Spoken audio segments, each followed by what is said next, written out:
Primeira letra da técnica acalme-se. A.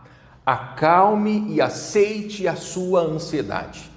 Se você procurar no dicionário, ele define o aceitar como um consentimento em receber.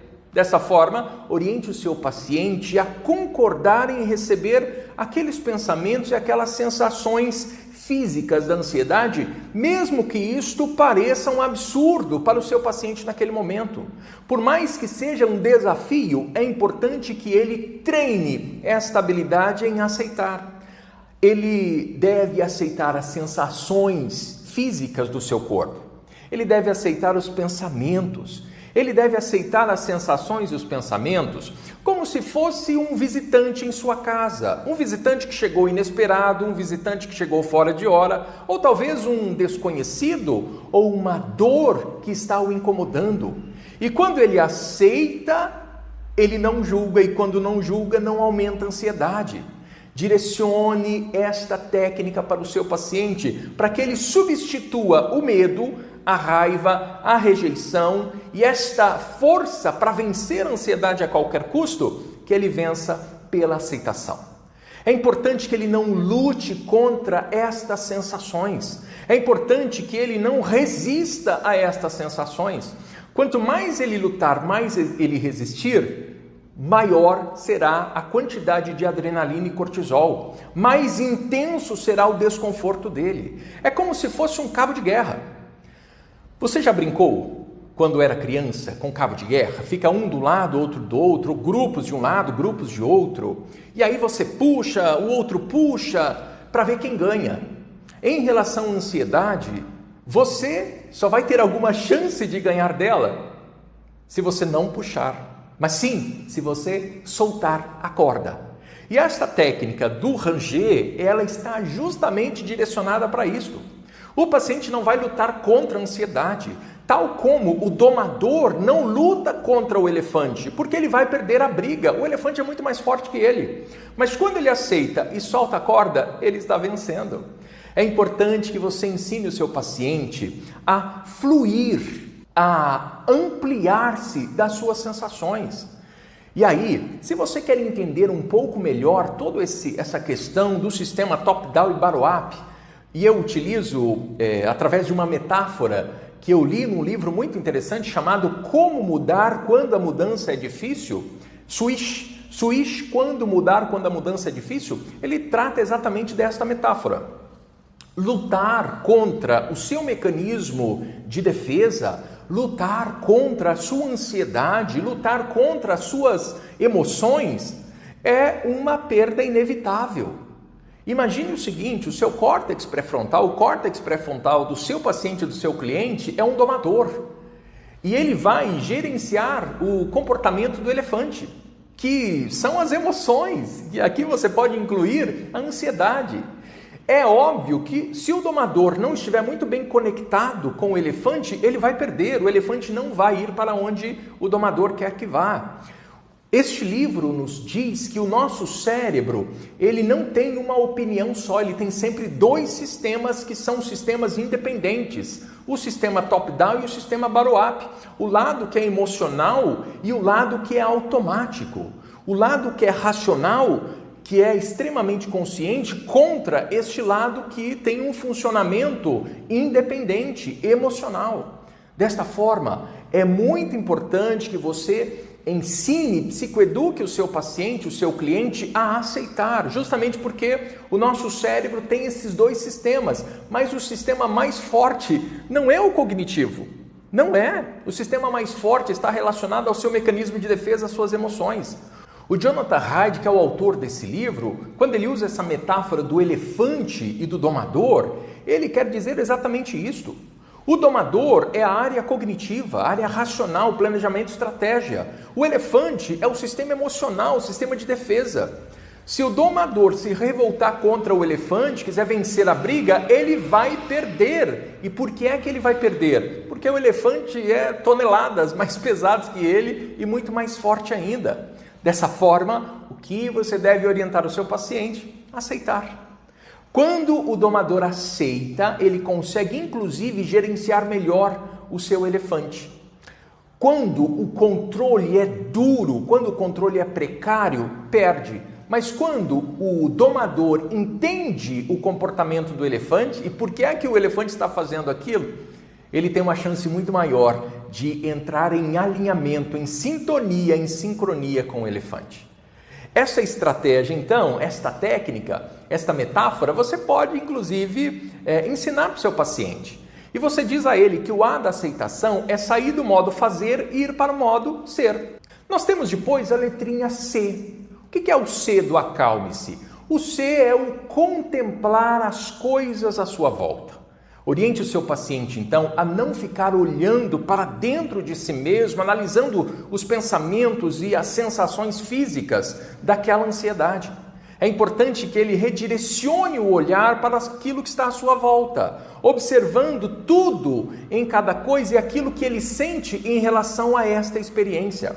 Oriente o seu paciente a deixar as coisas acontecerem, deixar tudo aquilo que está acontecendo com o seu corpo numa percepção aguçada. É importante que o seu paciente não julgue aquele momento, mas que ele redirecione a atenção para aquilo que está acontecendo no momento. As luzes estão apagadas porque ele já apagou as luzes. Pois é, utilize o seu lado tátil.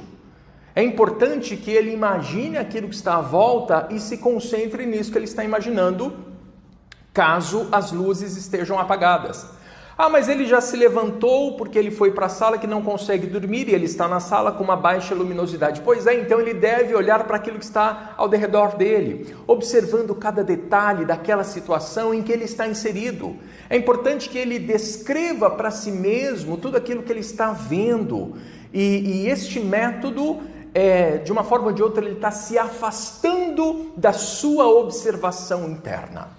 E quando ele fica numa observação interna muito intensa, analisando os pensamentos, analisando demasiadamente as sensações físicas, ele vai ter uma tendência muito maior a aumentar a sua ativação. E é importante ainda no cedo contemplar que ele evite ficar conectado com o interno neste momento. Ele deve se ligar naquilo que está acontecendo fora dele, do lado externo. Mas é importante também que você o lembre que ele não é a ansiedade. Quanto mais você psicoeducar o seu paciente, o seu cliente, a separar-se da experiência interna e ligar-se aos acontecimentos externos, melhor ele está gerenciando a ansiedade. Justamente porque quando ele foca nos aspectos ansiogênicos, a ativação aumenta a adrenalina, aumenta cortisol e a percepção de ansiedade também aumenta. Qual é a terceira letrinha do acalme-se? A letrinha A do haja com sua ansiedade. Haja como se você não estivesse ansioso naquele momento e é assim que você deve psicoeducá-lo. E por que isto? Porque esta prática de ação faz com que o seu paciente, o seu cliente, ele se conecte com o meio externo e desconecte das sensações de ansiedade. E aí ele vai diminuir o ritmo, a velocidade com que ele está fazendo as coisas, com que ele está pensando, e ele está ainda se mantendo ativo, mas com a sua atenção, com o seu foco atencional direcionado. É importante que ele mantenha o equilíbrio, que ele não se desespere e que ele não interrompa aquilo que ele está fazendo. Muitos pacientes acabam interrompendo e vai pegar lá um medidor cardíaco, mesmo sem ter nenhum tipo de problema cardiovascular, justamente para ter este monitoramento exagerado das sensações físicas, do batimento cardíaco. Se o paciente ficar fugindo da ansiedade tentando resolvê-la somente por meios externos, ele vai ter uma chance muito grande de não conseguir gerenciar a ansiedade. É importante, então, ele redirecionar a percepção, ele redirecionar os pensamentos. E aí ele passa para a próxima letra, a letra L, que é liberar o ar dos pulmões. Psicoeduque o seu paciente a respirar de forma cadenciada, calmamente, inspirando lentamente pela narina, soltando pela boca. Ah, Fialho, mas não pode inspirar pela narina, soltar pela narina? Até pode, mas você está desperdiçando algumas químicas muito benéficas para a saúde. Então, oriente para inspirar pela narina e soltar pela boca bem devagarinho. Inspire num ritmo de 4 segundos pela narina, expire num ritmo de 6 segundos pela boca e ele libera o ar que está ali em todo o seu sistema respiratório e vai pensando, imaginando o caminho, o trajeto que este ar está fazendo. Imagine que este ar tem uma cor e quando exala, exala uma outra cor. Para que utilizar estas submodalidades relacionadas à cor? Justamente para que ele se mantenha mais na experiência. Inspire contando até 4, expire contando até 6. Ele vai fazendo o ar sair do abdômen e quando ingressar, chegar aqui no diafragma, inflar o diafragma e quando ele soltar, ele solta lentamente pela boca. Esta estratégia faz com que ele faça uma experiência de presença. E é importante você psicoeducá-lo para ele não encher os pulmões, mas encher o diafragma. E para ensinar o seu paciente esta técnica, peça para ele treinar quando chegar em casa, deitar-se e colocar um livro pesado sobre o diafragma, sobre a barriga. E quando inspirar, ele deve fazer de tudo para levantar este livro na inspiração. E quando ele soltar pela boca, o livro baixa. Algumas pessoas perdem a sensibilidade em relação ao músculo do diafragma e tem muita dificuldade para respirar com o diafragma. É técnica, é estratégia e é treinamento também. É importante que ao exalar, o seu paciente exale, imaginando que tem um canudinho na boca, fazendo desta forma, com o lábio, e aí ele solta. É importante que ele não sopre, mas que ele deixe o ar sair lentamente por sua boca. Essa estratégia é extremamente importante. Logo, essa letrinha, ela é fundamental para a técnica do acalme-se. A próxima letra é a letra M. Ele deve manter os passos anteriores, ele deve repetir cada um dos passos, vai continuar o processo, mas vai aceitar a ansiedade, vai contemplar, vai agir com ela, redirecionando seu nível atencional e vai respirar calmamente até que esta ansiedade diminua e ele atinja um nível mais confortável de ansiedade. E ela, se o seu paciente realmente fizer cada um destes passos, desses 4 passos, aceitar, contemplar, agir e respirar, a ansiedade vai realmente diminuir e ele vai conseguir dormir melhor.